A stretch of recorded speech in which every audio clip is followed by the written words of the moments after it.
Hello, welcome to Mortality with me. I wanted to cover some results from recent Society of Actuaries research, U.S. population mortality observations, updated with 2020 experience. This is using the finalized CDC data.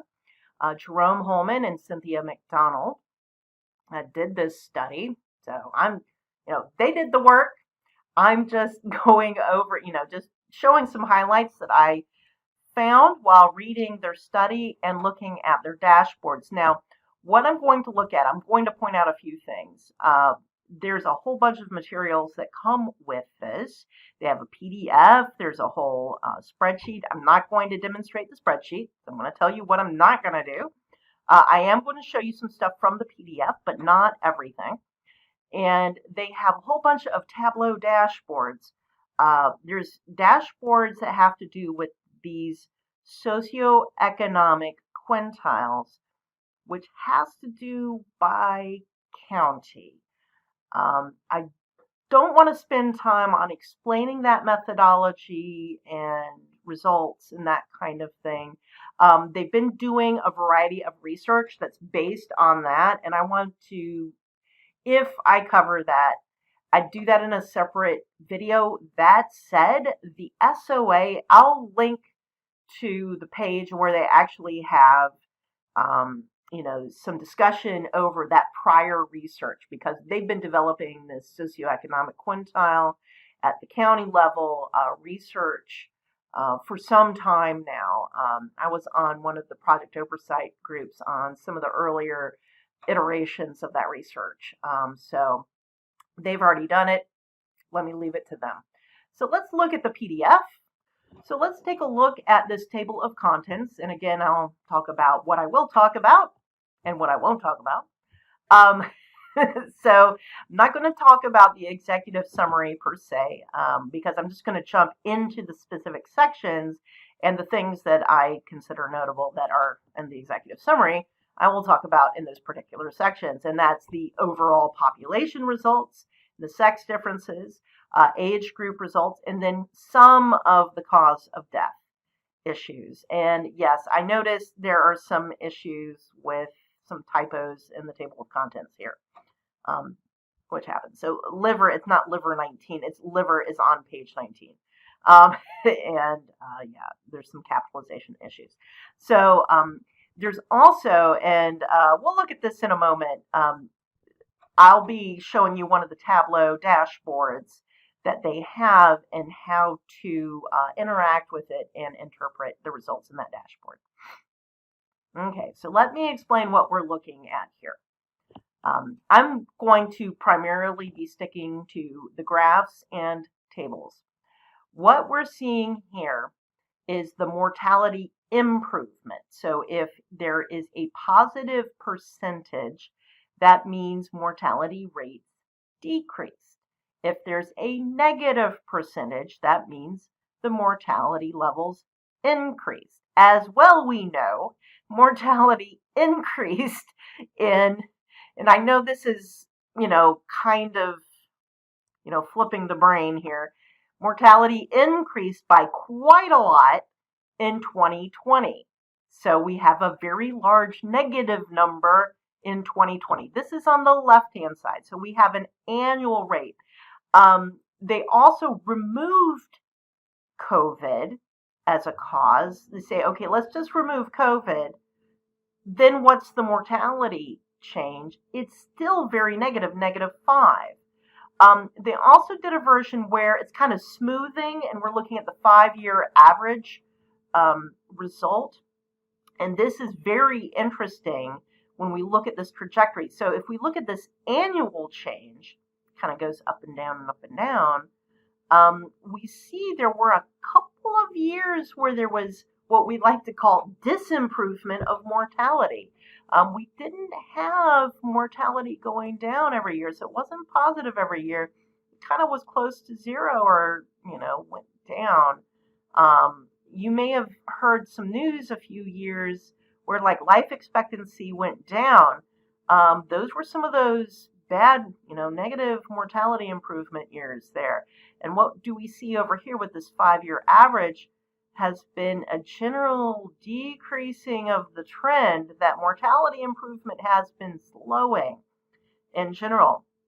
Now, I want to point out a factoid that's up here, and let's see if I can pull this out, that the mortality increase, so the mortality increase in 2020 was about, I'm just going to round this, 17% in 2020, which is the highest annual increase, pushing it back all the way to 1900. It's even higher than what happened in the Spanish flu pandemic, where it was about 12%. So 17% higher than 12%. Now, of course, there's a variety of things that you could say was going on in Spanish flu year. The mortality levels in general were already higher. People were dying of whooping cough and other things, not just Spanish flu. So they had a higher general level of mortality to begin with. Anyway, but no, here's something to think about. When you remove COVID, it's still about a 5% increase in mortality, which is, you have to go back to 1936 to get something about as bad.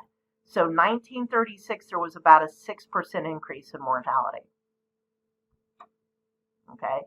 And, you can't say, oh, that's just undiagnosed COVID. No, there's some other stuff going on, as we will see with causes of death. Okay, so for the next two, we have female and then male mortality patterns. The shape is similar, but I'm just going to give you the headline number. Female mortality increased, when you include COVID, 15%, and male almost 18%. Okay, men were harder hit with COVID, and when you remove COVID, female mortality increased 4% and male 5%. So either way, men were harder hit in 2020 by COVID. Okay, so let's do a table for age groups, and they split it out male and female. Okay, this is all causes. So we have it with COVID and excluding COVID. So again, we see for female, 15% worse versus about 18% worse for men. If we let's look at which ages got it worse. For females, again, it's about age 25 through 44. We have our highest peak. It's interesting. So, and it comes down a little bit for 45 to 54, but it's at, about a 15 to 16%, about 16% here. So when we see positive numbers under age 1, 4, 5, 14, positive numbers means their mortality actually went down. Okay? And it doesn't matter if you have with COVID or excluding COVID, almost no kids died of COVID. Okay? There's like almost no difference here. There's a little bit of difference for 5 to 14, but not much. But excluding COVID, once you exclude COVID, you can really see a difference. That 15 to 44-year-old range, they really got hit hard with non-COVID excess mortality. If we look at, if you see COVID excess, it's mainly older people who got hit. So for males, where's their peak? When they have COVID, it's still the same ages, though it seems that it reaches up farther to age 54, but their peak is at about 35 to 44, not the younger ages. If you remove COVID, the peak is at the 25 to 34. And look at these numbers. These numbers are quite a bit higher than the female numbers. What can we say? So excluding COVID, younger adults really hard hit, though we can see for kids, boys had disimprovement. So girls were, pretty safe. Boys, not so much. That's not looking good for 5 to 14-year-old boys. That's not great. that said male minus female COVID excess. It's not COVID. So what is hurting boys, and when I'm saying boys, I mean male children, it's not COVID. The COVID excess, yeah, we're seeing a lot of COVID excess at older ages. What is driving things for young adults and children, it's not COVID, it's non-COVID causes. I skipped over a table. I just wanted to, I apologize if you're colorblind. I know this is going to be a difficult graph to read. It's difficult enough if you're not colorblind. I'm sorry. So here we go. These are the various causes of death, with the two big ones, heart cancer on the bottom in two shades of purple, a dark purple and a light purple, I guess, lavender. So we've got our heart disease, and then we've got this lavender with cancer, and we see 5 to 14, and this is the percentage of deaths by that cause of death. And we'll we'll look at this. So then we see COVID. Here's our red. COVID, no, it's not very much at younger ages. It's very age dependent. We see Alzheimer's. So here's Alzheimer's in orange. I am not tracing all of these because I am going to point out a few. There's this accident. So this is a huge one. And guys, SOA, you could do better than this graph. We can talk, okay? Here we go. Here is accidents. And here is the problem with accidents. You see this 25 to 34, this huge accident bars in 15 to 24. What's in this accidents? For 15 and 24 and 25 to 34, this is most of this is motor vehicle accidents and drug overdoses for those ages. At older ages, we look up here, almost all of this is falls.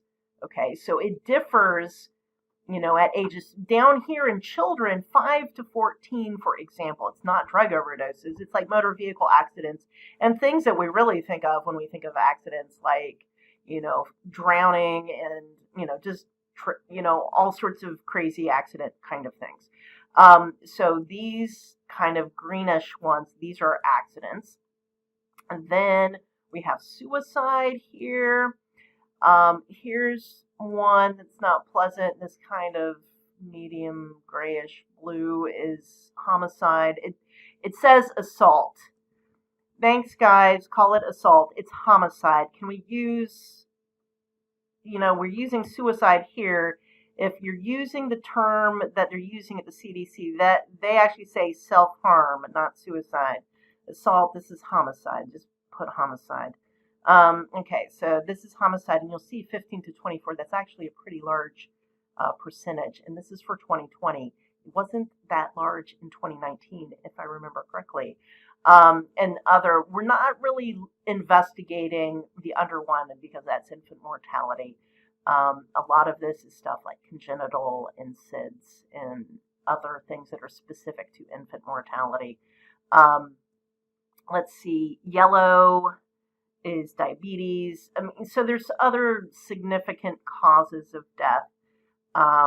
It would be nice to, say, break out a few of these in standalone distributions so that you could see how significant some of these are for a particular age standalone rather than these stacked, because it's very difficult. This is not colorblind friendly, and it's kind of difficult to compare the different age groups going over this. Okay. So let's just look at this table really quickly. Did any of these improve? Did any of these improve? Yes, cancer improved. Cancer improved between 2019 and 2020. Pulmonary improved. So that's lungs. That improved between 2019 and 2020. Accidents, and again, that is both motor vehicle accidents and drug overdoses got way, way worse. Liver, assault, that is homicide, got way worse. A lot of these non-COVID causes got really, really, really worse. Given what we see here, I am not going to address all of these causes of death. I want to focus, I'm not really interested in heart disease or cancer. Diabetes is actually pretty bad, so is liver. So we do want to look at those. I think after looking at those, hypertension is kind of to the side. Sorry, guys. Suicide actually improved. I did a whole video on suicide. I'm not actually, actually, maybe I will look at suicide. So we'll look at suicide, assault, which is homicide, and accidents. I'm not going to look at Alzheimer's. So let's take a look at some of these. So diabetes was just an awful, take a look at that in 2020. What's kind of interesting though, so the annual is the blue line, and then there's a purple line that's more smooth, which is the 5-year average. If you look at this, it's pretty close to 0, and it dips below 0. And remember, when it goes on the negative side, that means it's getting worse. When it's on the positive side, it's getting better. So fewer deaths due to that cause. Or the rate due to that cause is getting less. This was just amazing. Ugh, this is awful. It's really bad. And when we look at it broken out by sex and age group, if we look at the trend, even before 2020, and again, 2020 result was awful, we're seeing, like, take a look at the 45 to 54. Oh my gosh, that's just awful. There was a bad trend before 2020, and it got a lot worse. Obviously, we know that diabetes is a comorbidity for COVID, but one thing we want to keep in mind, it's not really a discontinuity per se. It's something that it's much worse. You can see the female went way down and way down for male, but even before 2020, we are seeing a bad pattern, especially at the younger ages. Now, of course, not a lot of people were dying from diabetes at age 45 to 54, but the trend we're seeing is bad. And at all of the age groups, it looks bad. So, that's just something to keep in mind while we're considering pandemic impacts. Liver disease, another bad one, and we see it has had a bad trend before 2020. It just exacerbated. I don't know if this has been a recognized comorbidity with COVID. Oh, gosh, this is awful. Bad, bad, bad, bad, bad. So it's just like, it's not clear if this is a comorbidity. This is just not clear. Just something to keep in mind. It's like we haven't been looking at some of these non-headline causes of death, and this has just had a bad trend before 2020 and just made a lot worse. I think there's okay, this is accidents excluding opioids, annual and 5-year average annual mortality improvement. And I believe this annual 2 here is just a mistake on the graph. Anyway, this one just has a lot of noise in it. Obviously, for accidents excluding opioids, the big components here are going to be motor vehicle accidents and then falls. And it's going to differ by age group. So this is an interesting curve here. So remember, positive means accidental death rate was going down. This is excluding opioids. So that's your drug overdoses. Most of the drug overdose deaths are opioids. So that's interesting. This is the 15 to 24-year-old, both male and female, have similar shapes. So that's interesting. Maybe a reduction in motor vehicle accidents and other accidental causes of death. But I do want to point out, and okay, I noticed they don't have the 85 plus or anything above age 75 here. Okay, interesting. But I do notice, like for older adults, where accidental causes of death tend to be more falls, there's been a lot of disimprovement, which actually I would expect. That's not great. And it's, again, not generally motor vehicle accidents, but made worse in 2020. But again, we see a lot of these curves had a bad experience. It's kind of weird for 15 to 24, but a lot of these were in the negative range before 2020. And that it was made worse during 2020. Well, maybe that's what we were to expect. Ooh, okay. And now opioids. This is an ugly one. We already knew it was a bad trend. Notice there's nothing positive on this graph. It's all in the negative territory. It's gotten worse every year since 2004. All these age groups, opioid deaths. Nothing good to say. Suicide actually improved in 2020 and in 2019. It's a bit noisy by age group. So this is interesting, and this comports with what I was looking at. The trend is bad for younger people. 5 to 14, 15 to 24 were in the negative range. For older adults, the trend was good. It's in the positive range for 2019 and 2020.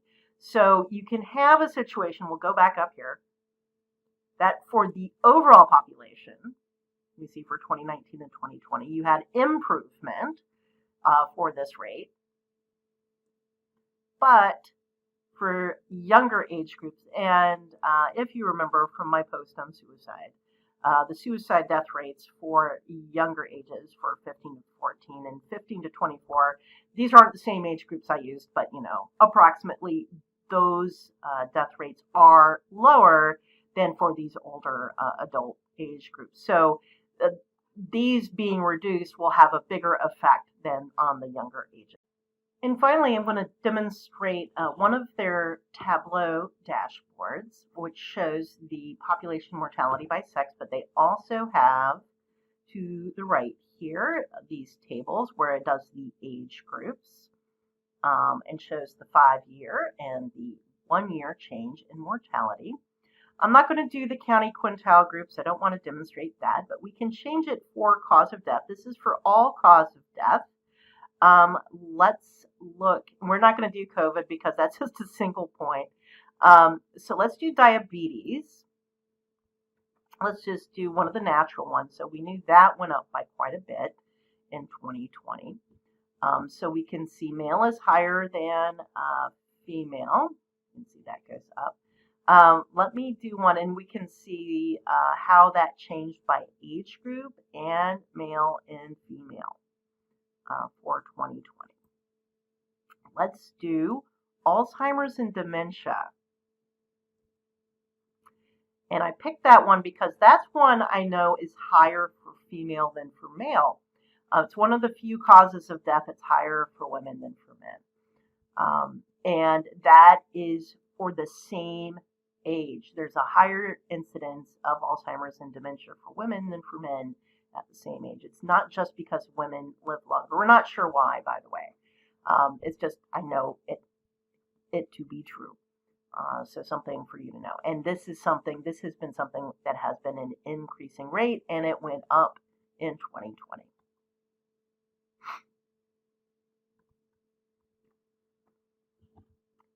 Here's homicide. I didn't see it in the report. Kind of ugly, of course. And it went up by quite a bit.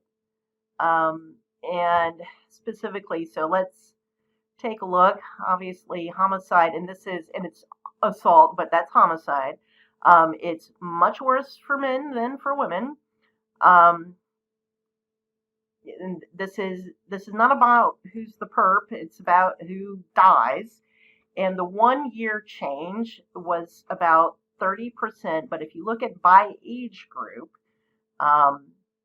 you see, and you can see what, since 1999, but if you look at the age group, the largest increase is in the 25 to 34-year-old. It's not giving us what the level is, just the percentage increase. But we see large increases going from age 5 up to, age 54. Now, if we looked at, and I'll be doing a post on this, age 15 to 24 has the largest, it's 36% increase, 15 to 24. Not surprised. That's when the blood is hottest, and it's namely males who are involved on both sides. So, and it's not geographically even. Okay, so we'll just leave it at that for now. I'll be doing a post on homicide to come. So that's assault. Let's do something. Opioids. That's fun. Drug overdoses. It's been a bad trend. It's higher for males than for females, and it just skyrocketed in 2020. Yeah, I'm being very pleasant. So external, so that's suicide, homicide, and accidents. Higher for male than for female. Let's do physiological. That's what we call natural causes of death. That has generally been going down, but obviously went up in 2020. COVID counts. And let's just do liver. I mean, we saw that in the report, but here we see it again. So, and then you'll see they don't have anything for under 1, 1 to 4, and 5 to 14. When the cause of death is so low for a particular group that you don't have anything that's statistically valid, they will just leave that entry empty. So that's just good to know. And, these are very easy to use. I'll drop the links.